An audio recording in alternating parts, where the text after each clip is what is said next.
এই যে শুনো, এমপি বাহার যেমন কুমিল্লা নাম ছাড়া বিভাগ নিতে চায় না, ঠিক তেমনি ভাবে আমিও তোমাকে ছাড়া পৃথিবীতে অন্য কিছু চাই না। কুমিল্লার ময়নামতি যেমন প্রত্নতান্ত্রিক নিদর্শন দিয়ে ঘেরা, ঠিক তেমনি ভাবে আমিও তোমার লাইফে হতে চাই সেরা। আমি আমার ভালোবাসার অনুভূতিগুলোকে ময়নামতি জাদুঘরের মতো তোমার মনে সাজিয়ে রাখতে চাই। প্লিজ তুমি আমার মনটাকে শালবন বৌদ্ধবিহারের মতো ভেঙে দিও না। বিশ্বাস করো, তোমার শূন্যতায় আমার মনে সিকাইল গ্যাসকূপের মতো দাউ দাউ করে আগুন জ্বলে। তোমাকে ছাড়া আমার জীবনটা লালমাই পাহাড়ের রাস্তার মতো এলোমেলো। তুমি আমাকে খন্দকার মোস্তাকের মতো বিশ্বাসঘাতক ভেবো না।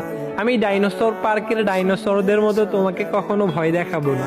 তোমার মন খারাপ হলে আমি কুমিল্লার ছেলে আসিফ আকবরের মতো তোমাকে ভালোবাসার গান শোনাবো। সেনাবাহিনীদের প্রশিক্ষণ কেন্দ্রের পাহাড়ের মতো তুমি আমার মনটাকে খণ্ড খণ্ড করে দিলে আমি গোমতী নদীর পানির মতো নিঃশব্দে সব কিছু চুপচাপ মেনে নিব। কুমিল্লার ওয়ার সিমেট্রিতে ঢুকতে যেমন কোনো বাধা নাই, ঠিক তেমনি ভাবে আমার মনে তুমিও আসতে কোনো বাধা থাকবে না। প্লিজ তুমি আমার মনটাকে শহীদ বীরেন্দ্রনাথ স্টেডিয়ামের মতো করে নিয়ে খেলা করো না। বিশ্বাস করো, আমি শাহ সুজা মসজিদের মতো তোমার জন্য 100 বছর অপেক্ষা করে থাকবো। তোমার জন্য আমার মনটা ধর্মসাগর দিঘির মতোই বিশাল, আর কুমিল্লার ম্যাজিক প্যারাডাইসের মতোই অনেক বেশি সুন্দর। কুমিল্লার রসমালাই যেমন বাংলাদেশে সেরা, ঠিক তেমনি ভাবে আমিও আমার সেরাটা দিয়ে তোমাকে ভালোবাসতে চাই।